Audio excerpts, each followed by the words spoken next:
Arthur never thought much of Tuesdays until they disappeared. Every Monday night, he would fall asleep like anyone else, but when he woke up, it was always Wednesday. No alarms missed, no time lost, just a void where Tuesday should have been. At first, it was a strange quirk. He'd laugh it off when his co-workers mentioned things he didn't remember or when his phone had calls he couldn't recall answering.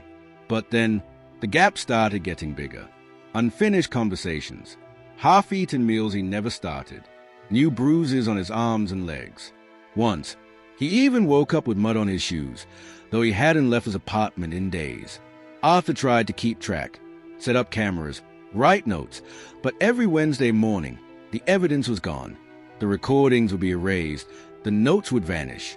Whatever was happening on Tuesdays, it didn't want him to remember. One night, he fought to sleep. He loaded up on caffeine, forced himself to stay awake. But at exactly 11:59 p.m. on Monday, his vision blurred, his body collapsed, and then darkness. When he woke up, it was Wednesday again. But this time, his hands were covered in dried blood. Not his own. Terrified, Arthur searched for answers.